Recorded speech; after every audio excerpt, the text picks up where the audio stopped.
We try to have our products operate on this principle of like, you should be able to provide us sort of the minimum amount of information that you have about an entity. And then we should do the hard work to go from that data to like a far more robust picture of that entity and set of information.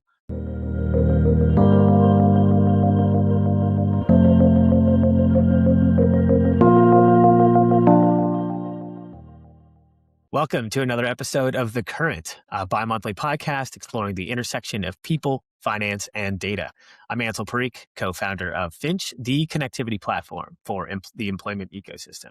Today, I'm joined by Kyle Mack. Kyle Mack is the co-founder and CEO of Middesk, the leading business identity platform modernizing business verification, risk evaluation, and compliance. Kyle, welcome to the show. Thanks for having me. Yeah, super excited for the conversation today, and I really appreciate you having taken some time. For anyone who's not familiar with Middesk, though, can you tell us a little bit more about the company? Like, what do you do, and who do you do it for? Yeah, for sure. So to your point, we're an identity company, but we specifically focus on all the challenges around two companies working together. So think about ourselves as really sort of business identity or business identity intelligence. What does that mean in practice? So it means we have about 600 fintech and financial service companies that use Middesk to power different parts of their customer journey, from application through onboarding and then post-onboarding monitoring, to help them identify potential risks in their customer base. So to really make it tangible, if you open a startup and you open up a bank account at Mercury or Brex, or you end up using Ramp, they have a set of obligations to know who their customers are and to evaluate any potential risk of those entities at and after onboarding. And they leverage Middesk's products underneath the hood to help them verify those entities and make sure they're finding any potential risks as efficiently as possible. Yeah. Well, I'm seeing not by accident, some parallels to Checkr, where you spent a bunch of time, back in, like 2015, we were the first business hire. And so I guess like your time there, you're working some of these pretty similar challenges. What was the moment you realized like, hey, businesses have these similar type of issues? What was the kind of like thing that got you convicted enough to go, hey, we should build a company around this? Yeah, for sure. So one of the things that we had to do for around customer onboarding at Checkr was to make sure every customer we signed up was a legitimate business. So when you run somebody's background check, let's say at the point of hiring, you're going to collect social security numbers, you have their address history, their date of birth, name. It's a lot of sensitive information. And then the results of the product are sensitive as well, like potential criminal history, driving record infractions. And so we had this requirement to make sure we knew who all of our customers were, that they were legitimate businesses, and that they had, I think the exact phrasing was approved permissible purpose for being able to use the product. In order to do that, we had a whole ops team, and that was their job. We called it the credentialing team. And so they did a bunch of, people-powered process to make sure our customers were legit. They were Googling them, taking screenshots of people's websites. Like it was brutal. Imagine you're a small business owner, you have a coffee shop or something, you hire your employee, they're starting today, you would go to Checkr to try to run a background check, and then you would sit in a queue for anywhere from 3 to 5 days before you could actually start running the reports. And so yeah, that was the idea for Middesk. At the time, we said, let's build the credentialing APIs. And then as we got into what we called credentialing, we sort of really came to learn that what we called credentialing within financial services is what people were doing for their know your customer programs, and sort of using that to mitigate different parts of compliance and risk. And then the more we got into the actual business itself, the blueprint for how to run a background check on somebody is you take their name and date of birth, and you try to, as accurately as you can, match that against hundreds of millions of criminal records, and only return the ones that belong to the person.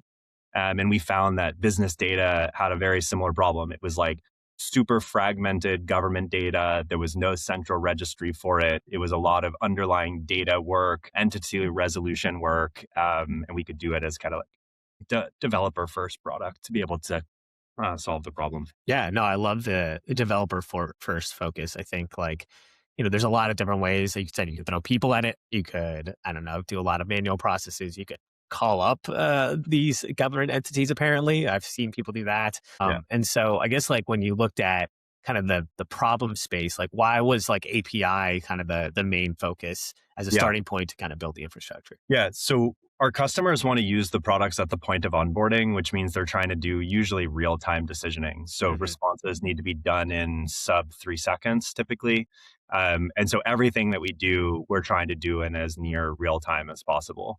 For what it's worth, there are certain use cases out there that don't have those same conditions. So let's think about originating $100 million commercial mortgage. Like, we don't need to make that decision in 3 seconds. There's going to be people involved in the process. But when you're Hmm. talking about high volume account opening, so things like bank accounts, card issuing, merchant acquiring for payments, small business lending, the time to make the decision really matters, which then means it needs to be integrated and it needs to live in whatever workflows those customers have. And we wanted to be part of whatever the existing kind of workflows were and be able to plug into those things as easily and efficiently as possible. So I think about our primary user as, it's product managers and it's engineers and it's data science teams who are really trying to do like highly efficient, scaled onboarding and deliver the best possible customer experience. You have this like customer facing, developer facing kind of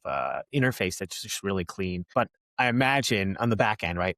Government agencies don't necessarily have that. The back end is chaos. Yeah. That's that's every infrastructure platform ever. But like, how did you all think about like building backwards compatibility? Was there just like a, hey, we're going to start building kind of like abstraction layers, or did you kind of take it one at a time? Because again, like I can't imagine the level of fragmentation in the back end. Yeah, I mean, imagine behind the scenes, we're managing ourselves data pipelines against hundreds of individual government agencies ranging, and just in the US today, like federal, state, county, and city governments. There are no APIs for any of these. So like in the back end, we're like getting CDs sent to us in the mail. It's crazy. Like some jurisdictions, we were buying external hard drive and we mail it to the agency, and then they like load all the data on it and send it back to us. And then we have this kind of big data platform, this entity resolution engine that runs and builds what we call identities, kind of like a cluster of all the data that belongs to the same business. Those identities live on a graph. So we can start to traverse the relationships between companies. And then we've increasingly have worked on this kind of intelligence layer that sits in the middle. So behind the scenes is really where a lot of the complexity comes from. And then what we wanted to be able to do is, like to your point, you use the term abstractions. It's like we want to be able to abstract away all of that complexity to something that somebody who is not an expert in financial crimes, regulatory compliance, credit underwriting can then be able to leverage, which means it needs to be understandable. We need to use common terminology that people can sort of interpret themselves. Increasingly, we want to make it obviously easy for coding agents and things to be able to use our products, which requires just like high quality documentation. So we just thought a lot about like, what's the basic API design? We try to have our products operate on this principle of like, you should be able to provide us sort of the minimum amount of information that you have about an entity. And then we should do the hard work to go from that data to like a far more robust picture of that entity and set of information. And again, just try to make that as easy as possible for people. Yeah, no, that makes a lot of sense. And I can't imagine how complex some of that has gotten over the years, right? As you've started to really understand all of the edge cases. How do you think about building infrastructure that can handle edge cases? Was there maybe one you could tell us about that was like just particularly weird that you came across that gives a better sense of like, oh, this is what you have to do when you're building infrastructure that scales? Yeah. So I think the biggest learning for me was just taking the time to become an expert and like digging through, like to your point, the edge cases, like trying to find those edge cases. And so, because then you can start to figure out, okay, well, like what logic would we need to have in place or how would we reason through that to get ahead of it? So like, I mean, there's so many crazy edge cases with dealing with business data. Like, okay, so a simple one would be we deal all the time with like typos or abbreviations or like DBAs. So a company, I don't know, let's take like I don't know, like a Gusto, maybe it could be an example, right? Like the actual legal entity name for Gusto is like Zen Business, but then they go by Gusto, and so you have to deal with kind of these the traversing from like legal business names to DBAs, or depending on the states where you've registered your entity, different states have different depths of information available. And one of the things our clients want to be able to know is what is the actual operating location of a company. And so sometimes you can get their operating location through the corporate filings. However, many companies use a third party registered agent to be able to Mm, actually form their entity with the states. And so while you might have an address for the business through the corporate filings, the actual address that is provided isn't their actual address. It's like the address of their third party registered agent, which could be their accountant, or it could be a law firm, or it could be a company like LegalZoom. And so, today, if our client might have an obligation to verify that they know where a company operates, if the address that they have on file is actually the address of their law firm, and then that same address is listed on their corporate filings, but it's actually their law firm, what they run the risk of is verifying the address of their law firm, which doesn't actually address the the thing they need to do, which is to verify the address of the actual operating location of the company. And the entity, in theory, let's say they could be actually based in, I don't know, like Russia or something like this, and then they whoa. incorporate their company through this law firm. But those are the things like you really learn by getting into the weeds and like reviewing these edge cases, like doing tons of things by hand. Because then you start to see all the areas where the product breaks. And then we sort of like over time try to encode the additional logic to be able to work through the exceptions. Yeah. No, I mean, talk about a moat. That's definitely one that you have to earn every single day, little by little with every edge case. I think that's something that, again, over time makes the platform much more valuable because if you think about your customers having to do this themselves, they're just never going to be as good as you, especially if you've got 10x, 20x, 100x the volume that they'd have. So I think that kind of leads really well into the next evolution of this product, right? I think we've hinted at it a little bit about like intelligence. And you start with access, aggregating business data, making sure that it's like just basic, usable, since it's across so many different systems. And so you started to go, okay, now what do we do with this data? How do we make it more actionable? What can you walk me through? Like, what was the process of making that decision? Were there certain things that kind of gave you that conviction that, hey, we need to expand into this like intelligence layer? Yeah. So I guess building a data business, I've always thought about the sort of levels of value you can unlock as there's three. There's sort of layer one, which is about dealing with just fragmented, messy data. And there's a certain level of value, which is just like do the legwork to be able to go access that information and then structure it and then document it and make it available in a way that kind of just like removes overhead for people. And then I think there's another layer of value, which is like doing sort of fairly basic analysis on top of that information. It's a lot of like comparing and counting things. So maybe Hmm. an example of that would be, you look up a business through Middesk and we can tell you that this business has filed for bankruptcy and they filed for bankruptcy 6 months ago. It's like fairly basic, just kind of comparing and counting. And then I think the kind of the peak layer of value is really when you can get to the point of like synthesizing all the information that you have down into some sort of additional signal or perspective that you can really only get to once you can abstract away all the complexity and you have kind of like the whole breadth of data. So we've always sort of thought through like the business strategy and evolutions. Like we wanted to become sort of the global over time, the global system of record and sort of source of truth for business data, and then use that to build this intelligence layer. The reason that we felt like, now is the time to really start to invest in it. Yeah, I would say two things. One is like access to data is becoming easier. There was depending on the type of data we're talking about, but like there was a point in time when data was kind of the new gold or like, the new oil or Yeah. whatever.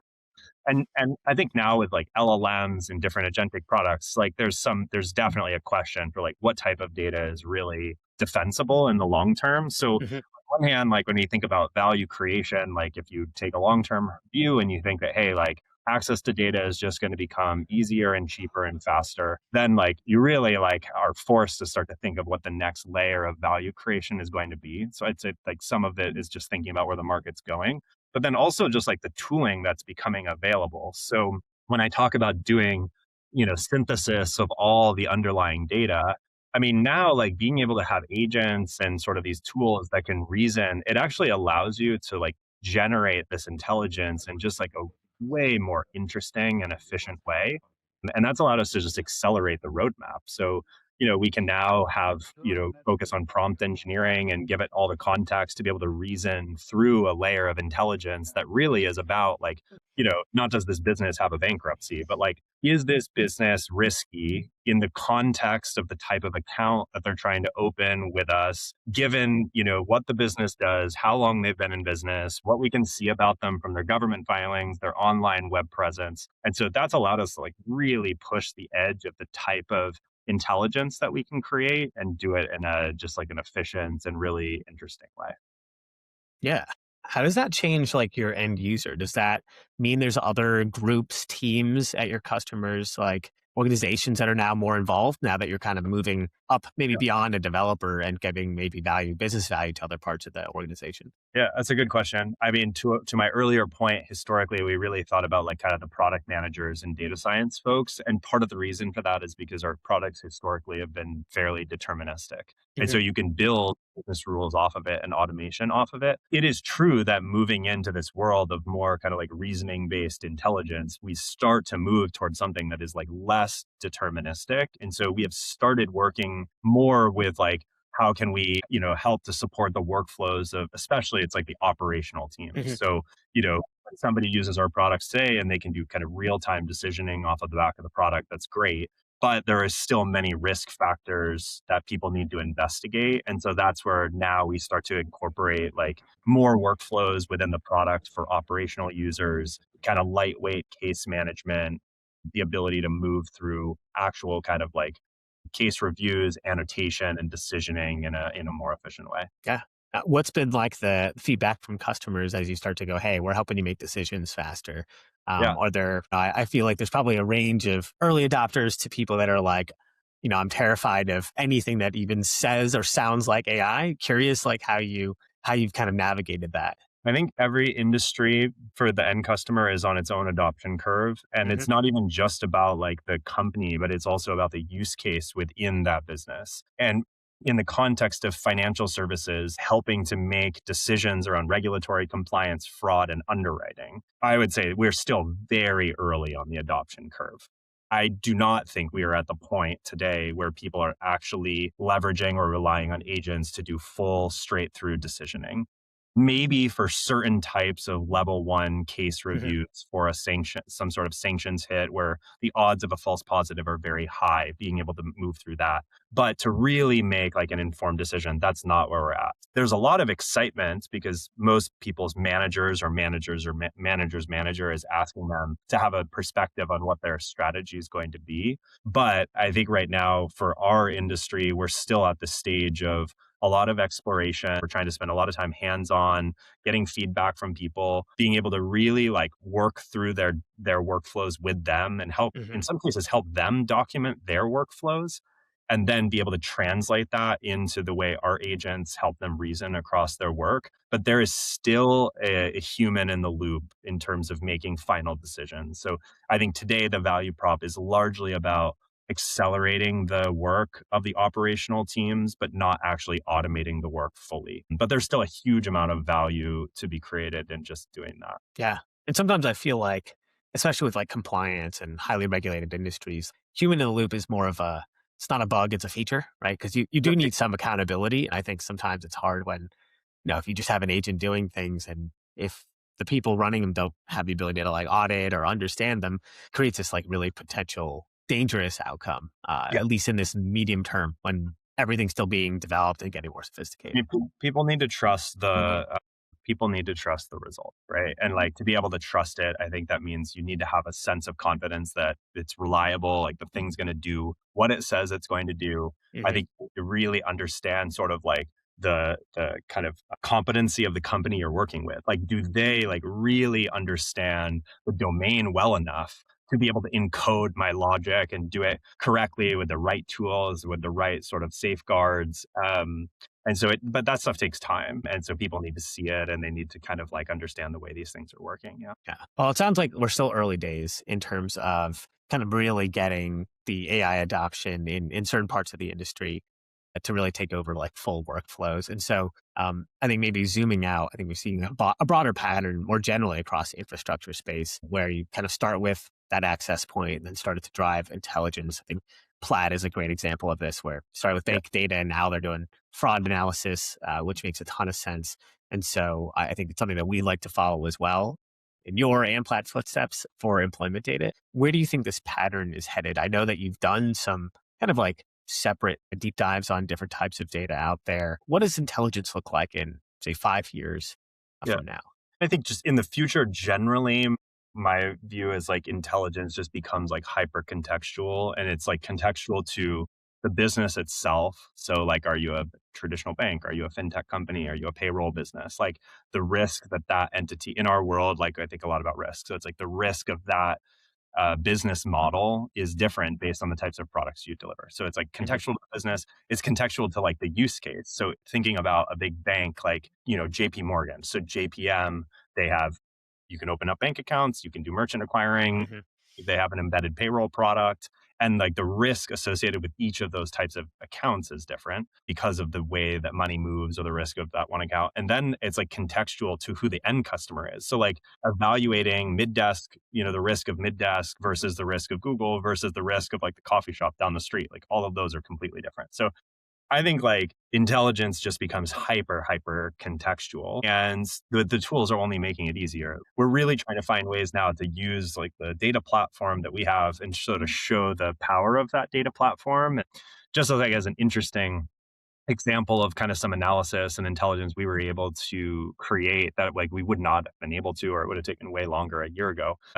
Recently, this was about a month ago, the Department of Health and Human Services open sourced all the Medicaid payout data for roughly like a 4 to 5 year window. And, we're talking about like hundreds of millions of payments across like several million providers. And then those providers are also connected to like several million more entities because Mhm. they're parent companies, subsidiary entities. And so in about a day of work, we were able to go from like this open source data set to being able to query with natural language to be able to say, hey, you're a fraud investigator specifically looking for Medicaid abuse. Like Whoa. you go through this data set and try to find clusters that seem to be anomalous and high risk based on frequency of payments, size of payments, geographic, proximity to other providers. And we, in minutes, like could then get a full report of potentially high risk clusters across the country and in Denver and in New York and in all these different markets, and then be able to go and do these like deep dives and get to the point of like relatively high confidence identification of fraudulent businesses that received Whoa. millions of dollars in payouts. But like to be able to get there, you could just sort of have this kind of very like reasoning based intelligence that understood the type of risk associated with Medicaid, the types of information about the providers, how a provider might try to defraud the system, and then find those patterns and do that like full analysis in like 30 minutes. Like it's just pretty Wow. wild. So I'm like really excited about like how to be able to look across like massive data and find these like patterns that in the past would have just taken just like a long time to be able to parse through. Yeah, I can imagine the other adjacent data sets, especially government ones, that Yeah.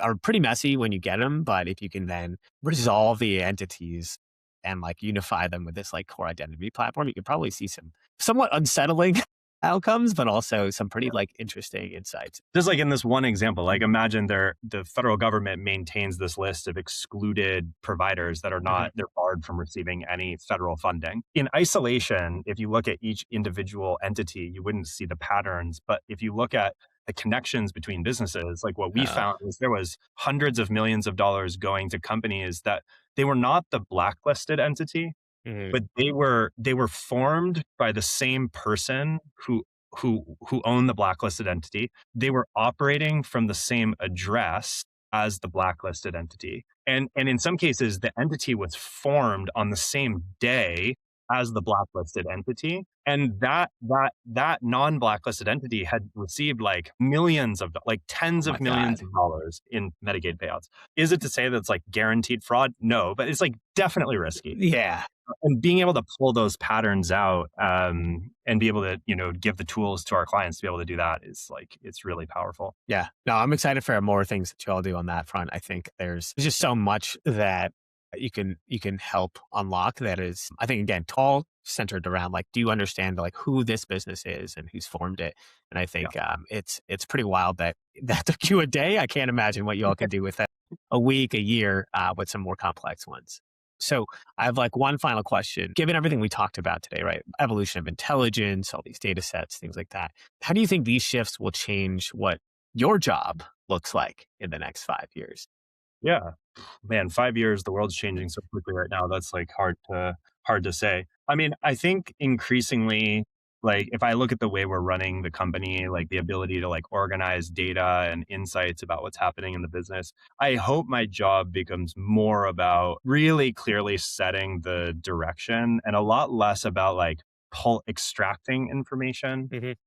And it becomes like really focused on we can have all sorts of signals about how Middesk as a company is performing and like where we should go. And I think the job over time becomes about like parsing through all the potential data points and just really getting good at selecting the ones that provide meaningful signal for the decisions we should make as a company. Um, and I think that's kind of the way the CEO role will evolve over the coming years. Yeah, no, I'm excited for that. Even Jeremy and I have been definitely seeing a lot more of the extraction piece being a lot less friction filled. So I'm excited for that because parsing through, Slack messages and Notion docs is just something that eventually we should be at least starting point is a good place for automation. Totally. So And I don't think that'll take, I think this world where you and I are talking about will happen like in like this next year. week. Like it's now, but I think it will like just continue to evolve and like that will really be kind of how the role looks in the future. Yeah. Yeah. Well, thank you again for taking the time to come with us. It's been a pleasure having you. Thanks. Yeah. Good to see you. Thanks again for having me.